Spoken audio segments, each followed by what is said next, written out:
Bonjour à tous et bienvenue à cette matinée qui va fêter les 10 ans du CRESEB, le Centre de ressources et d'expertise sur l'eau en Bretagne.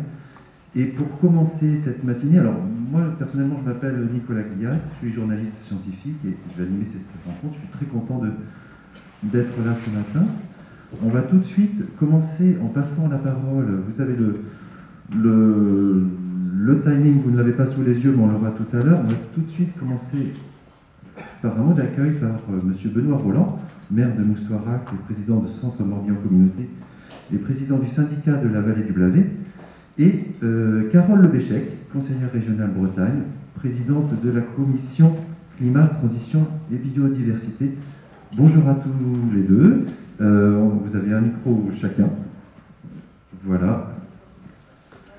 Oui, voilà, vous pouvez aller là. Hop.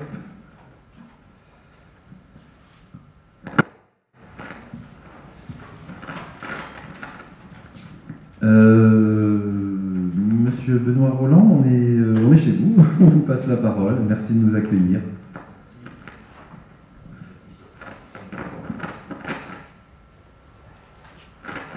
Voilà. Je vais vous donner mon micro. Hop, voilà. On va éviter de commencer la journée par un accident du travail. Bienvenue à toutes et à tous. À Beau, donc effectivement sur les territoires du syndicat de la vallée du Blavet. Je vais plutôt me concentrer sur le syndicat de la vallée du Blavet.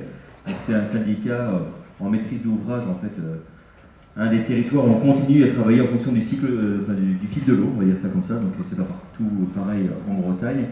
Donc qui travaille pour le compte de la superficie de 33 communes. En fait. Donc ça va de Pontivy, on est presque à la limite en fait, jusqu'à Languidic, juste à côté.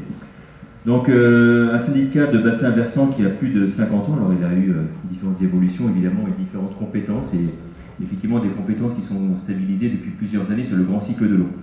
Alors dans le cas de la réorganisation MAPTAM ou à autre, on a vraiment fait le choix sur le territoire ici de continuer à travailler avec les logiques de bassin versant et pas de retransférer des compétences qui nous avaient été transférées aux EPCI. En fait, le principe qui nous guide, au-delà du sujet qui nous réunit aujourd'hui, c'est que tout ce qui est lié au grand cycle de l'eau sur le territoire dont je viens de vous parler, en fait, la partie ouest de Pontivy Communauté et de Centre Morbihan Communauté, c'est que tout ce qui concerne le grand cycle de l'eau est traité par le syndicat de la vallée du Blavet pour la partie maîtrise d'ouvrage et programmation.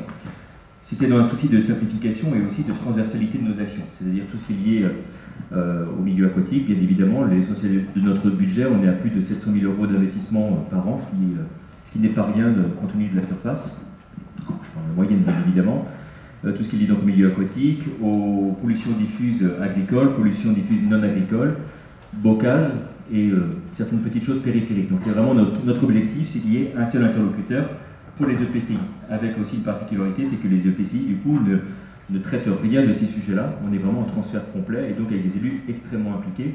Et dans notre organisation, on a à peu près donc, un élu par commune qui siège dans ce syndicat, ce qui fait un lien fort aussi avec les communes. Voilà comment on fonctionne, avec une logique forte aussi en transversalité, renforcée depuis plusieurs années.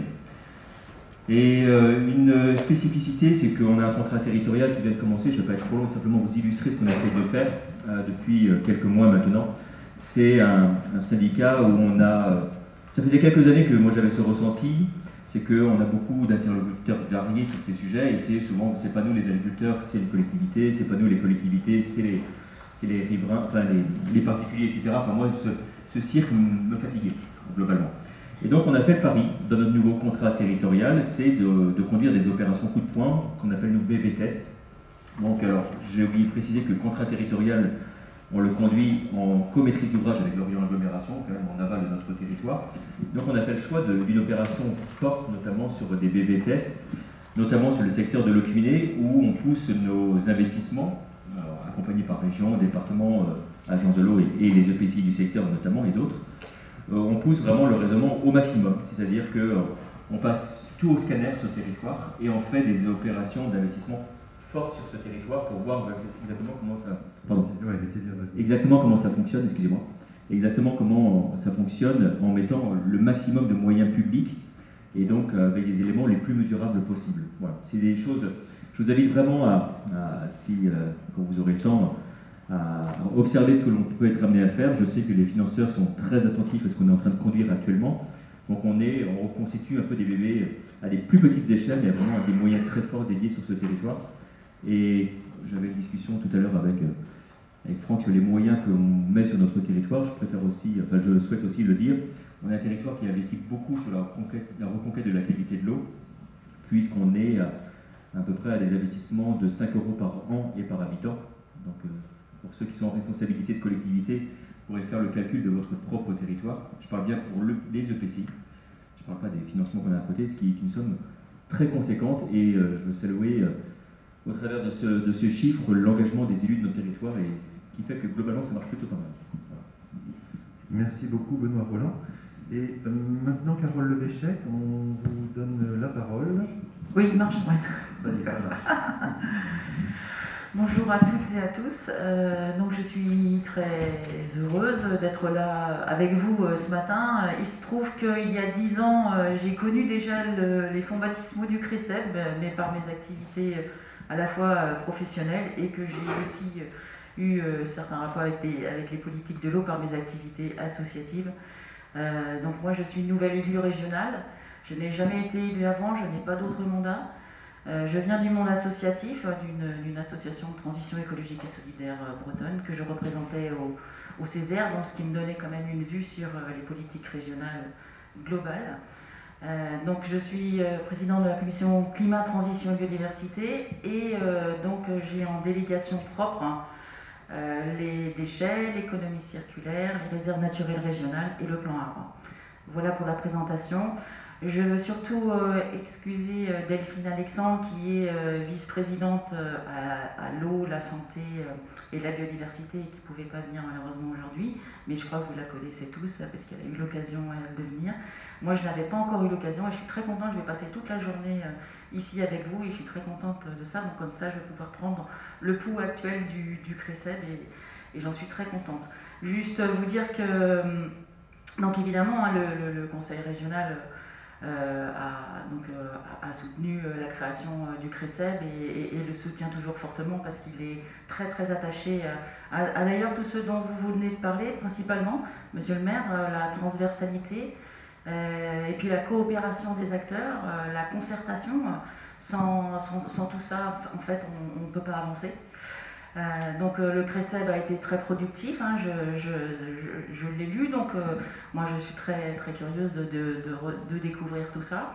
Donc c'est des guides, c'est des fiches actions, c'est l'accompagnement des projets scientifiques, c'est aussi les journées d'échange.